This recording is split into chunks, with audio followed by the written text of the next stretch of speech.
Hurry up. I'm trouble. Well, Dr. Breck, what do you find? Inspector, both of these men were killed instantly.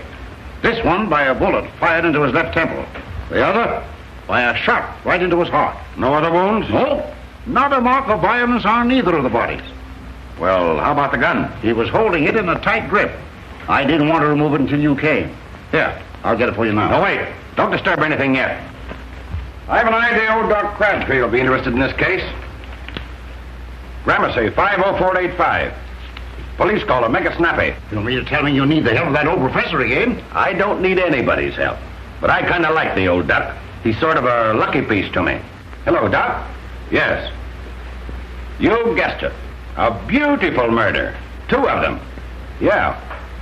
Can you come down to 500 Wall Street right away? Yeah. Weston Company, room 304. Oh, Wall Street. Well, there's nothing mysterious about a killing in Wall Street. I know, I made one myself. All right, I'll be right over. 32. 2 shells exploded. Looks like a simple case of murder and suicide to me. The powder marks are too near in both cases. I'd say it was a double suicide. Do you mind if I make a little guess, too? Maybe the fellow here got up at sunrise, shot himself, and then sat down again. Now, look here, Doc. I asked you to come over here because I thought you might be useful. Come on, let's go down to cases. Wait a minute, I had nothing to do with this. Tell that to the inspector. Well, who are you? I'm Martin Hill, the bookkeeper and accountant here. You mean you were the bookkeeper here? Homer and West are dead. I know all about it. They told me downstairs. What were you doing at that door? I usually come in through Mr. West's private door. I never use the main entrance down the hall. Excuse me, would you mind identifying the bodies? That's Homer, the junior partner. That's Clyde West, all right. Who else is employed in this office? Well, there's Dorothy, that is Miss Page, the secretary. What time does the secretary do at the office? Well, she's late now. That Dorothy is always late. She could come any time she liked.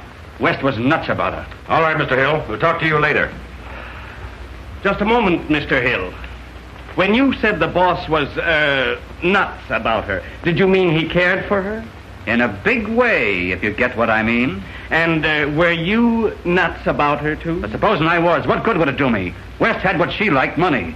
And them that has gets. That's all, Mr. Hill. I think we're beginning to get somewhere. A very obvious clue, Doc. You mean very elementary, Watson, don't you? Ah, you'll give me a stiff pain in the...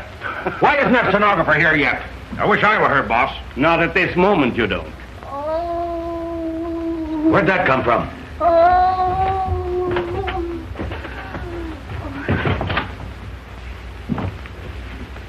Take her over on that couch. Right. Get hold of it, Tom.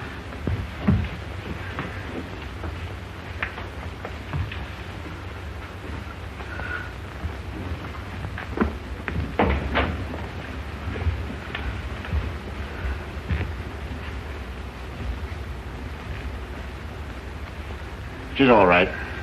Just a little suffocation and fright. Good morning, Miss Page. Late as usual. Who is she? Our secretary. Bring her over here.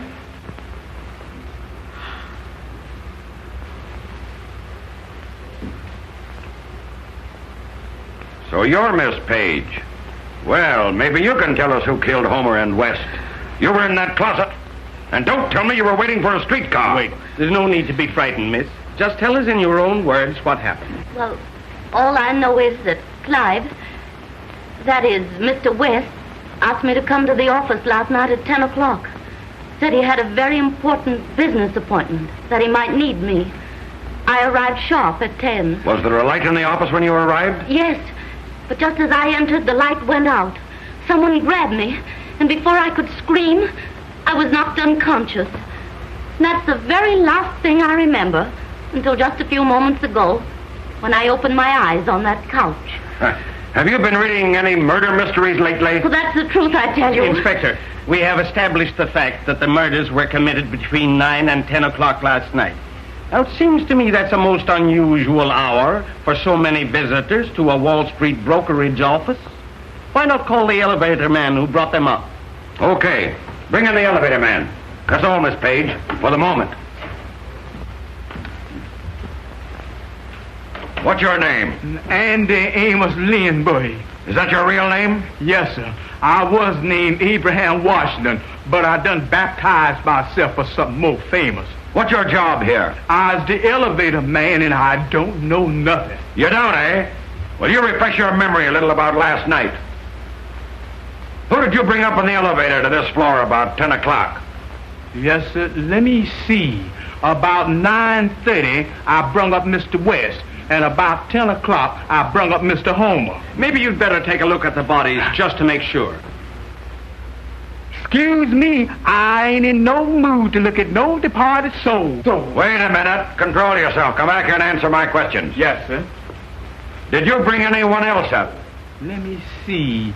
Yes, sir. There's Miss Page, Mr. West's secretary. How did you know she was his secretary? Well, they always had a lot of night work together. And then there's another man who goes up here about 10:30.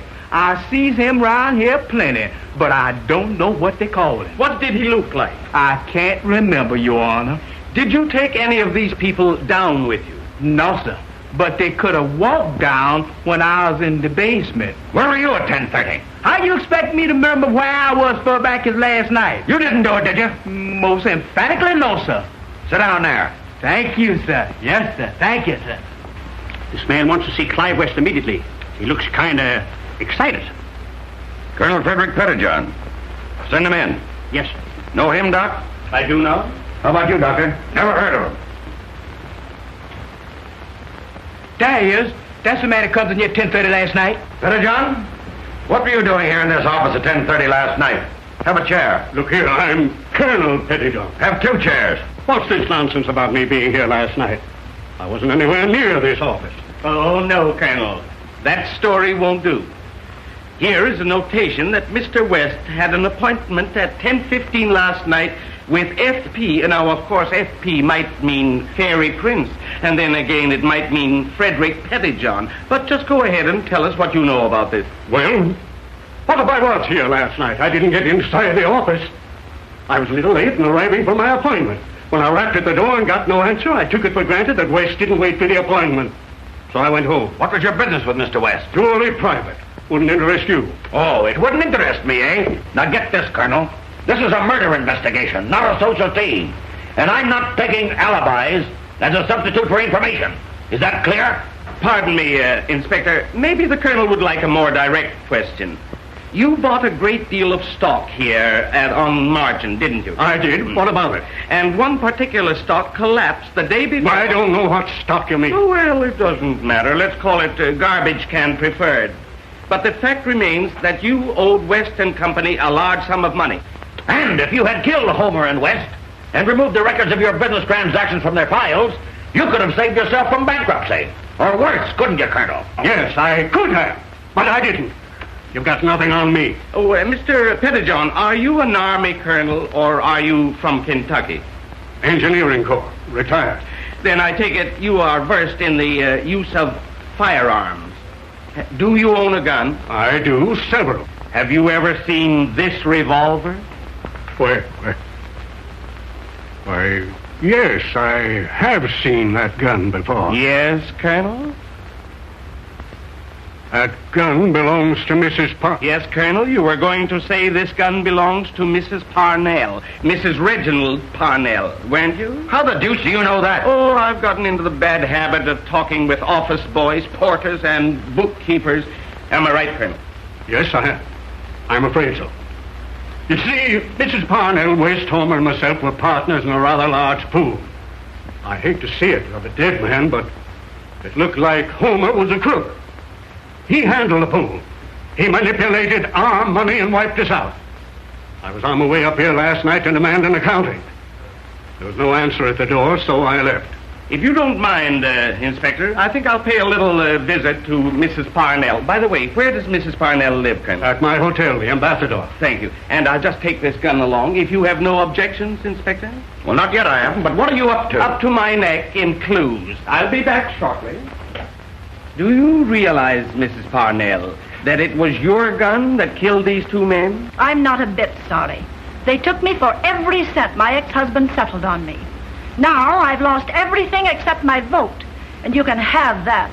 But then I can't expect your type to understand Wall Street. Oh, yes, I do. I know the thrill. I once dropped a nickel in a phone box and got back 20 dimes. Isn't that Wall Street? Well, I haven't gotten back a red cent. And so you threatened Edwin Homer when he came here yesterday. That's a lie. I admit Homer was here last night. I told him I wanted my money. He gave me a lot of alibis. He saw the gun lying on my table. Thought I was threatening to shoot him and made a grab for it. Said it would be safer with him. Any idea where he went? Well, he said he was going down to the office and get his partner West to do something about raising that money. That's all I know. Now, please go. I'm a nervous woman. Pardon me. Do you mind spraying a little of that this way? Thank you. Do you mind telling me where you were at 10 o'clock last night? At 10? Yes. Why, I went to bed. Any witnesses? Yeah. My Pekingese. Oh. Thank you. And now, if we need your testimony, we'll send for you. For both of you. Good day.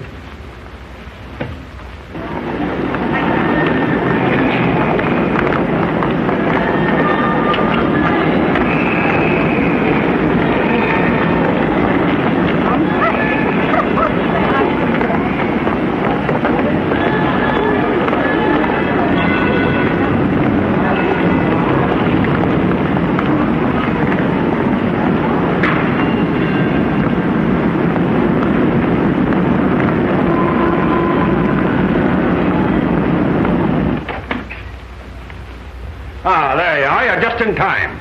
I'm arresting Colonel Pettyjohn for murdering Homer and West. Not really. Oh, We proved he had an appointment here last night. He identified the revolver, and he had the best motive in the world. Why, it's ridiculous.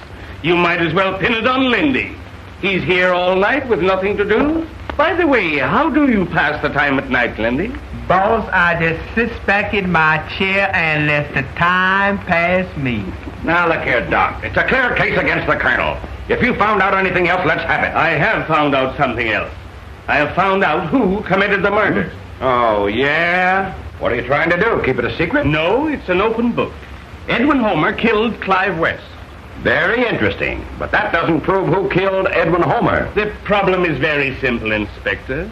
Somebody on the inside of this office must have committed both murders, for the door was locked from the inside. Is that right? Yes, but how about this fire escape here? I have just verified the fact that the murderer did not go down the fire escape, as there are no footprints on the soft lawn beneath this window. Now, he certainly must have made some imprint jumping 12 feet. But what about the ownership of the gun? This Mrs. Parnell. Homer got that gun from her last night, along with some perfume for his handkerchief. Listen, Homer came here last night to plead with his partner to straighten him out on that crooked deal. West refused. And rather than face the music, Homer took out Mrs. Parnell's revolver and shot him in the left temple. Yes, but the gun was found in West's hand. So it was, and this was found in Homer's hand. Now let us turn back the clock 10 hours. Maybe we can reconstruct the events of last night. After shooting West, Homer, his junior partner, started to search the files. I guess he had hopes of destroying the records of that crooked deal. He was also after securities and cash with which to pay Mrs. Parnell after she had threatened to have him arrested. Suddenly, he heard someone coming down the hall. He turned off the light. It was Miss Page, the stenographer. She entered. He grabbed her exactly as she told us, and after knocking her unconscious, he carried her to the clothes closet and locked her in. The office door was open. He closed and locked it. Then came a knock. This time, it was Colonel Pettijohn. Homer saw the shadow of the colonel at the door, but didn't budge. The colonel, believing that West had not waited for him, went away. Homer then decided to put the gun in the dead man's hand so that the crime would appear as suicide. He was a cautious man, this Homer. Leaning over the desk, he maneuvered West's lifeless finger around the trigger, a hair trigger. It pressed too hard, and the bullet was thus fired by the dead man through the handkerchief into Homer's heart. There you are. Grim justice, I call it. A great yarn for tomorrow's papers, I call it. I always say, if a man bites a dog, that's news. And if a dog bites a detective, that's good news.